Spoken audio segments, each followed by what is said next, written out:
AOB సరిహద్దుల్లో encounter ను నిరసిస్తూ ప్రతీకార చర్యలకు పాల్పడతామని హెచ్చరిస్తున్న మావోయిస్టు పార్టీ ఇవాళ 5 రాష్ట్రాల బంద్ కు పిలుపునిచ్చింది. దీంతో ఆంధ్రప్రదేశ్, తెలంగాణ, ఒడిశా, ఛత్తీస్గఢ్, మధ్యప్రదేశ్ రాష్ట్రాల్లోని పోలీసులు అలర్ట్ అయ్యారు.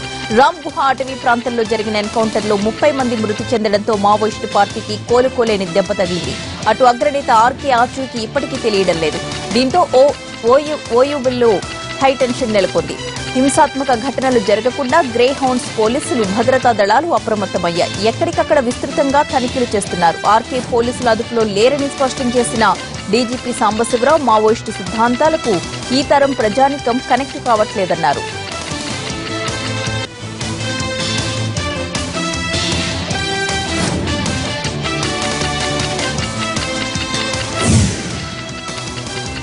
మావోయిస్టుల బంద్ పిలుపుతో ఏవోబీ నివురుగప్పిన నిప్పులా ఉంది. గత నెల 24న మల్కన్గిరిలో పోలీసులు ఏకపక్షంగా కాల్పులకు తెగబడ్డారని ఆరోపిస్తున్నారు మావోయిస్టులు. ఈ మేరకు పలు ప్రాంతాల్లో పోస్టర్లు కూడా అతికించారు. కాల్పుల్లో గాయపడ్డ వాళ్లను చిత్రహింసలు పెట్టి చంపారంటూ అందులో రాశారు.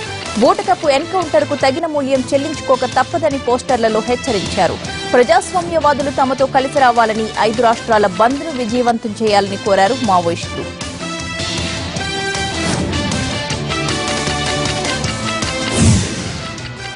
వరంగల్ ఏజెన్సీలో మళ్లీ అలజడి మొదలైంది. మావోయిస్టుల బంద్ పిలుపుతో ఏజెన్సీలో హై అలర్ట్ ప్రకటించారు పోలీసులు. ఏజెన్సీ సరిహద్దుల్లో విస్తృతంగా తనిఖీలు నిర్వహిస్తున్నారు. ఎలాంటి అవాంఛనీయ సంఘటనలు జరగకుండా ప్రధాన కూడళ్లు, అటవీ ప్రాంత గ్రామాల్లో భారీగా బలగాలు మోహరించారు. ములుగు అడవుల్లో కూంబింగ్ చేపట్టారు. ములుగు, ఏటూరు నాగారం, మంగపేట, తాడ్వాయ్, ముళ్లకట్ట తదితర ప్రాంతాల్లో వేలాది మంది పోలీసులు కూంబింగ్ నిర్వహిస్తున్నారు. అనుమానితుల్ని అదుపులోకి తీసుకుని ప్రశ్నిస్తున్నారు. జయశంకర్, భూపాలపల్లి జిల్లాలో కూడా ప్రధాన రహదారులు, బస్టాండ్ల వద్ద విస్తృత తనిఖీలు నిర్వహిస్తున్నారు.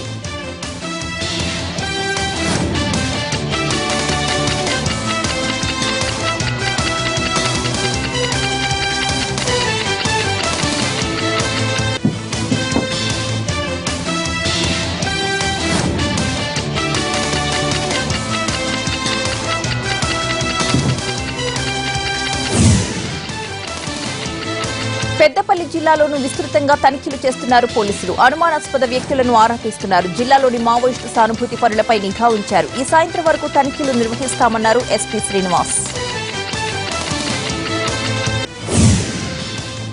మావోయిస్టుల బంద్ దృష్ట్యా శ్రీకాకుళం జిల్లా ఆర్టీసీ అధికారులు అప్రమత్తమయ్యారు. ఒడిశా వెళ్లే బస్సులు రద్దు చేశారు. శ్రీకాకుళం జిల్లాలోని ఏజెన్సీ ప్రాంతాలకు వెళ్లే బస్సులను సమీప పోలీస్ స్టేషన్ల వద్దే నిలిపివేశారు.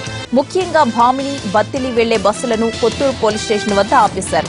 పాతపట్నం, మాతల, రుగడ వైపు వెళ్లే బస్సులను పాతపట్నం పోలీస్ స్టేషన్ కు తరలించారు. శ్రీకాకుళం నుండి ఒడిశాలోని గుణపూర్ వెళ్లే సర్వీసులను రద్దు చేస్తూ ఆర్టీసీ అధికారులు నిర్ణయం తీసుకున్నారు. అలాగే గుమ్మలక్ష్మీపురం, బుద్దానం ప్రాంతంలోని బాతుపురం, బుడారసింగి తదితర ప్రాంతాలకు వెళ్లే బస్సులను కూడా నిలిపివేశారు. ప్రత్యేక హోదా విషయంలో బీజేపీ ఏపీని మోసం చేసిందని ఆరోపించారు ఆంధ్రప్రదేశ్ రాష్ట్ర కాంగ్రెస్ వ్యవహారాల ఇన్ఛార్జ్ దిగ్విజయ్ సింగ్. రాష్ట్ర విభజన సమయంలో ఏపీ అభివృద్ధికి ఏం కావాలో అన్ని విభజన చట్టంలోని పొందుపరిచామని ఆయన స్పష్టం చేశారు. అన్ని పార్టీలు ఆమోదించిన తరువాతే విభజన జరిగింది అన్న సంగతిని దిగ్విజయ్ మరోసారి గుర్తు చేశారు. అమరావతిని విదేశీ కంపెనీలకు కట్టబెట్టే కుట్ర జరుగుతోందని మండిపడ్డారు.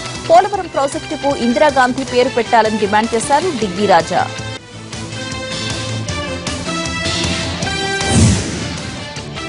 ఏపీలో కాంగ్రెస్ మూతపడ్డ పార్టీ. దిగ్విజయ్ సింగ్ తీసేసిన తహసీల్దార్ అని ఎద్దేవా చేశారు టీడీపీ ఎమ్మెల్యే బోండా ఉమా. కాపు రిజర్వేషన్లపై కాంగ్రెస్ కు మాట్లాడే అర్హత లేదని ఆయన ధ్వజమెత్తారు. కాపుల్ని బీసీలో చేరుస్తామని 2004 ఎన్నికల్లో హామీ ఇచ్చిన కాంగ్రెస్ అమలు చేయలేకపోయిందని నిలదీశారు.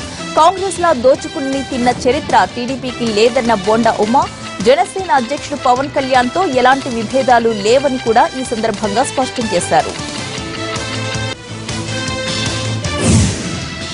ఆంధ్రప్రదేశ్ రాష్ట్ర బీజేపీ వ్యవహారాల ఇన్ఛార్జి సిద్ధార్థనాథ్ సింగ్ కాంగ్రెస్ పై తీవ్ర స్థాయిలో ధ్వజమెత్తారు. ముస్లింలు మాత్రమే ఎందుకు జైలు నుంచి తప్పించుకుంటున్నారని దిగ్విజయ్ సింగ్ చేసిన వ్యాఖ్యలపై ఆగ్రహం వ్యక్తం చేశారు. కాంగ్రెస్ పార్టీ పాకిస్తాన్ కు, ఉగ్రవాదులకు మద్దతు పలుకుతోందని చెప్పడానికి ఇదే ప్రత్యక్ష నిదర్శనమని అన్నారు సిద్ధార్థనాథ్ సింగ్. దేశం కోసం ప్రాణాలర్పించిన ఆర్మీ జవాన్లకు ఎందుకు మద్దతు ఇవ్వడం లేదని దిగ్విజయ్ ని ప్రశ్నించారు.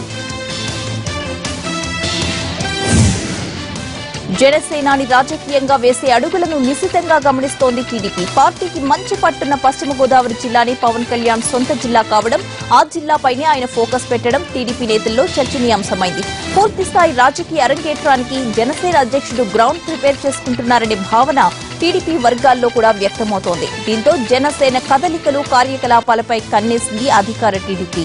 జనసేన రాజకీయ కార్యకలాపాలు, ఆ పార్టీ అనుసరిస్తున్న వ్యూహాలపై దృష్టి సారించినట్లు సమాచారం.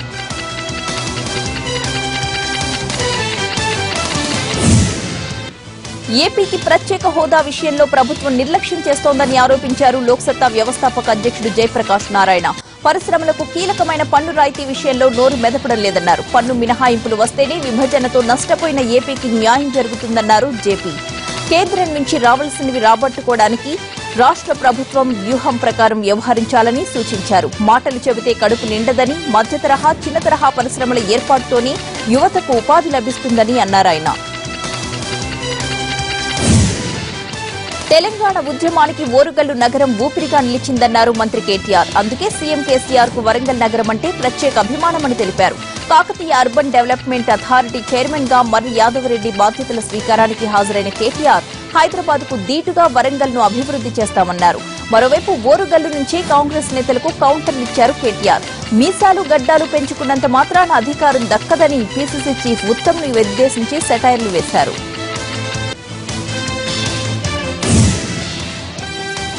ఈజ్ ఆఫ్ డూయింగ్ బిజినెస్ లో ప్రకటించిన ర్యాంకులు బూటకమని ఆరోపించారు కాంగ్రెస్ నేత పొంగులేటి సుధాకర్ రెడ్డి. తెలుగు రాష్ట్రాలకు ఇచ్చిన నెంబర్ 1 ర్యాంకుకు వాస్తవ పరిస్థితులకు ఎక్కడా పొంతన లేదన్నారు.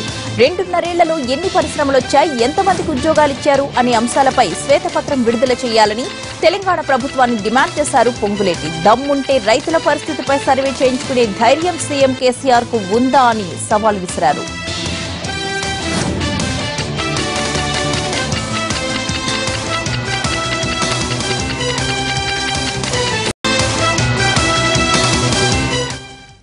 Back to news. Telangana IT శాఖ పాలనలో టెక్నాలజీ వినియోగాన్ని కొత్త పుంతలు తొక్కిస్తోంది. జిల్లా, మండల కేంద్రాల్లోనే కాకుండా ఎక్కడి నుంచైనా వీడియో కాన్ఫరెన్స్ లో పాల్గొనే టెక్నాలజీకి ఆమోదం తెలిపింది. రివ్యూ మీటింగ్లే కాదు, క్షేత్రస్థాయిలో ఏం జరుగుతుందో నేరుగా చూసే అవకాశం ఉంటుంది. గతంలో కేవలం జిల్లా కలెక్టరేట్లో మాత్రమే వీడియో కాన్ఫరెన్స్ సౌకర్యం ఉండేది. కానీ ఇప్పుడు అధికారుల దగ్గర ఉన్న మొబైల్ కు కానీ, టాబ్లెట్ కు కానీ, డెస్క్ టాప్ కు కానీ కొత్త సాఫ్ట్వేర్ ను ఇన్స్టాల్ చేస్తారు. దీనివల్ల క్షేత్రస్థాయిలో జరిగే పనులను రాష్ట్ర రాజధాని నుంచి నేరుగా చూసే అవకాశం కలుగుతుంది.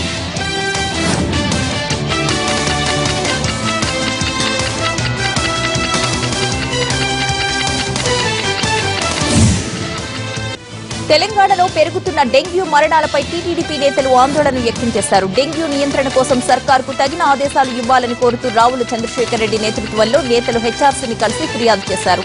మారుమూల గ్రామాల్లో మరణ మృదంగా మోగుతున్నా సర్కార్ పట్టించుకోవడం లేదన్నారు.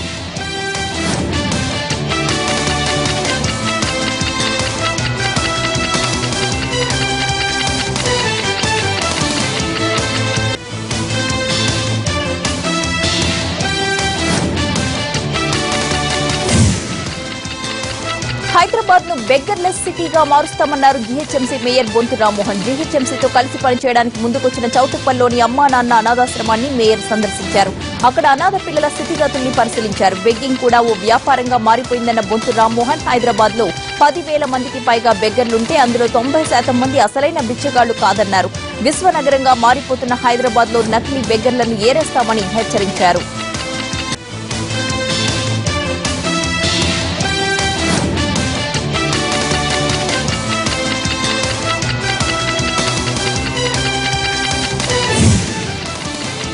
తెలంగాణలో రెప్పపాటు కూడా కరెంటు పోకుండా చూస్తామన్నారు ఆర్థిక మంత్రి ఈటెల రాజేందర్. ఖరీఫ్ సీజన్లో వ్యవసాయానికి 9 గంటల కరెంటు ఇస్తామన్నారు. కరీంనగర్ శాతవాహన వర్సిటీలో సబ్ స్టేషన్ కు ఎమ్మెల్యే గంగుల కమలాకర్ తో కలిసి మంత్రి శంకుస్థాపన చేశారు.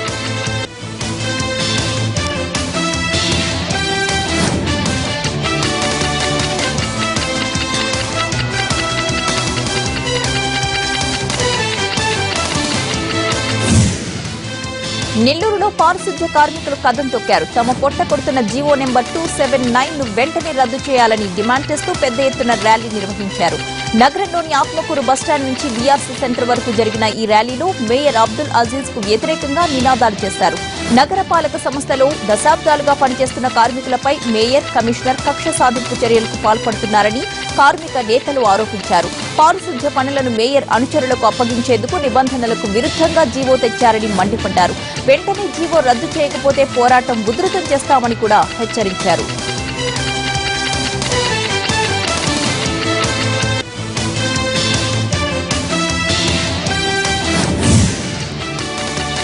ఆంధ్రప్రదేశ్లో రేపటి నుంచి మళ్లీ భారీ వర్షాలు కురిసే అవకాశాలున్నాయని హెచ్చరించింది వాతావరణ శాఖ.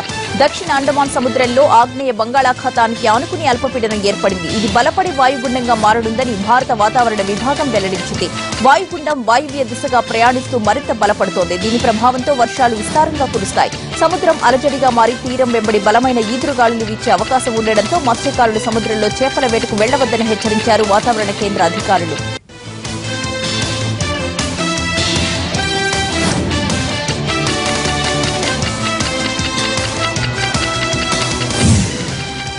గ్యాంగ్స్టర్ నయీం కేసులో తనను ఇరికించేందుకు తెలంగాణ సర్కార్ కుట్ర పన్నిందని ఆరోపించారు టీడీపీ ఎమ్మెల్యే ఆర్ కృష్ణయ్య. ఈ కేసులో విచారణకు హాజరు కావాలని నోటీసులు ఇవ్వడంతో నార్సింగ్ పోలీసులు ఎదుట హాజరయ్యారు ఆర్ కృష్ణయ్య. దాదాపు గంట పాటు పలు ప్రశ్నలు సంధించిన పోలీసులు నయీంతో సంబంధాలపై కూడా ఆరా తీశారు. తనకు నయీంతో ఎలాంటి లింకులు లేవన్న ఆర్ కృష్ణయ్య తాను అమాయకుడినన్నారు.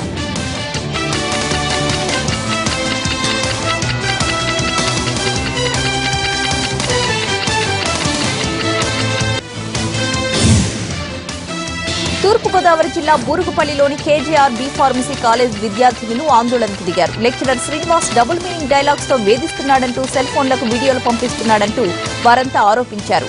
నిబంధనలకు విరుద్ధంగా స్టూడెంట్స్ హాస్టల్ రూమ్స్ లో సీసీ కెమెరాలు పెట్టడమే కాకుండా వాటిని కార్ డ్రైవర్తో కలిసి చూస్తూ కమెంట్స్ చేస్తున్నాడని వాపోయారు.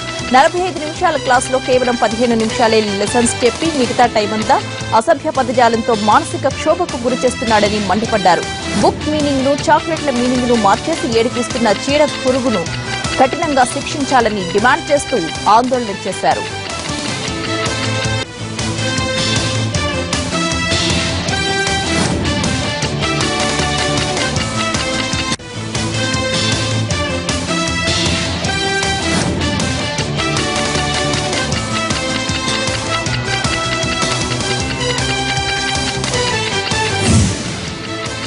కేజేఆర్ కాలేజ్ హాస్టల్ రూమ్స్ నుంచి వాష్రూమ్ వరకు సీసీ కెమెరాలు బిగించాడు లెక్చరర్ శ్రీనివాస్. ఆరబెట్టిన బట్టల్ని సీసీ ఫుటేజ్ లో చూసి అవి ఎవరివి అని ఆరా తీస్తూ డబుల్ మీనింగ్ డైలాగ్స్ వేయడంతో విసిగి వేసారిపోయిన విద్యార్థినులు ఆందోళనకు దిగడంతో విద్యార్థి సంఘాల నేతలు జతకలిశారు. చివరకు పోలీసులు వచ్చి సర్ది చెప్పడం, కాలేజీ యాజమాన్యం దిగొచ్చి కీచక లెక్చరర్ ను సస్పెండ్ చేశామని ప్రకటించడంతో ఆందోళన విరమించారు. తనను ఎవ్వరూ ఏమీ చేయలేరని ఇష్టారాజ్యంగా విర్రవీగిన ఆ చీడ గురువులు కోరుకొండ పోలీస్ స్టేషన్ కు వెళ్లి లొంగిపోయాడు. అతన్ని అరెస్ట్ చేసిన పోలీసులు దర్యాప్తు చేపట్టారు. చిత్తూరు జిల్లాలో ఓ ఎస్ఐ ప్రేమ మోసం వెలుగు చూసింది. న్యాయం చేయాల్సిన వాడే వంచనకు దిగి ప్రేమ పేరుతో ఓ అమ్మాయిని మోసం చేశాడు. జిల్లాలోని బోయకొండకు చెందిన యువతికి రామకుప్పం ఎస్ఐ సునీల్ కుమార్ రెడ్డితో పరిచయమైంది. ఆ తర్వాత అది ప్రేమగా మారింది. తర్వాత పెళ్లి చేసుకుంటానని నమ్మించి 10 లక్షల వరకు తీసుకున్నాడు సునీల్. అనంతరం మొహం చాటేయడంతో ఉన్నతాధికారులకు ఫిర్యాదు చేసింది బాధితురాలు. హడావిడిగా విచారణ చేపట్టిన అధికారులు సునీల్ ను సస్పెండ్ చేశారు.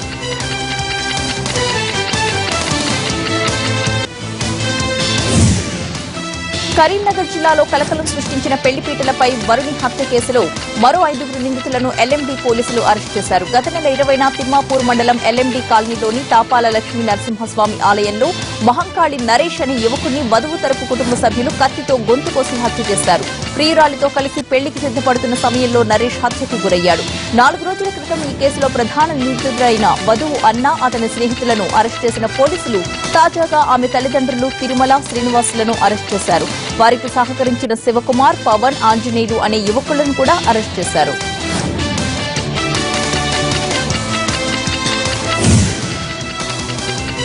బ్రేక్ తీసుకుందాం. Stay with us.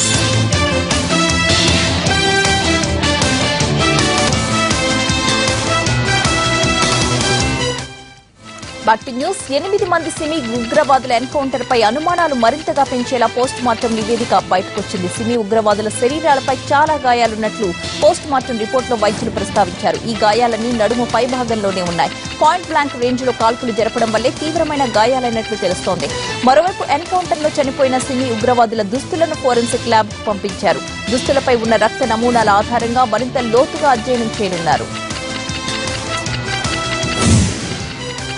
సిమి ఉగ్రవాదుల ఎన్కౌంటర్ పై వివాదం జరుగుతుండగానే మధ్యప్రదేశ్ ముఖ్యమంత్రి శివరాజ్ సింగ్ చౌహాన్ సంచలన వ్యాఖ్యలు చేశారు. సిమి ఉగ్రవాదులు అత్యంత ప్రమాదకరమైన వ్యక్తులుగా మారిపోయారని, వాళ్లను ఎంతకాలం జైళ్లలో పెట్టి వేపుతామని అన్నారు. కొంతమంది ఏళ్ల తరబడి జైళ్లలో ఉంటూ చికెన్ బిర్యానీలు తింటున్నారని వ్యాఖ్యానించారు శివరాజ్ సింగ్. సిమి ఉగ్రవాదులు తప్పించుకున్న భోపాల్ జైలును ఆయన సందర్శించారు.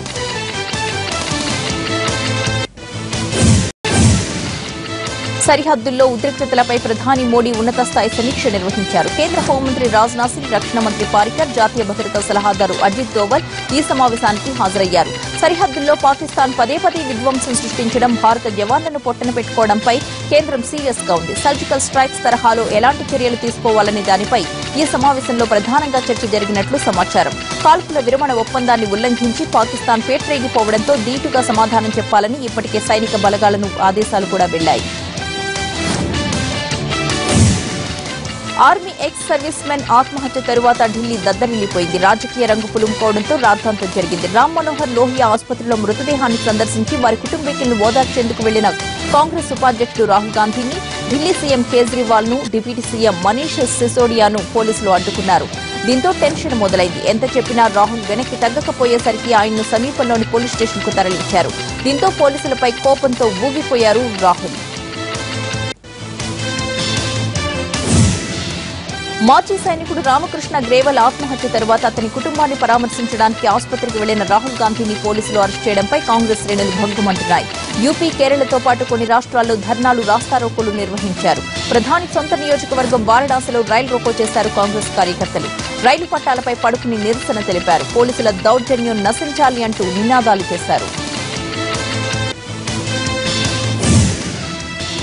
ఢిల్లీని కమ్మేస్తోంది పొగమంచు. ఇంకా శీతాకాలం పూర్తిగా రాకముందే మంచు దుప్పటి పరుచుకుంటోంది. చలికి గజగజ వణికిపోతున్నారు హస్తినవాసులు. రోడ్లపై వాహనదారులకు ముందు ఏముందో కూడా కనిపించనంతగా పొగమంచు కమ్మేస్తోంది. దీంతో వాహనదారులు లైట్లు వేయకుండా వాహనం నడిపే పరిస్థితి లేదు. పొగమంచు వల్ల కొన్ని విమాన సర్వీసులు కూడా ఆలస్యమయ్యే అవకాశం ఉంది.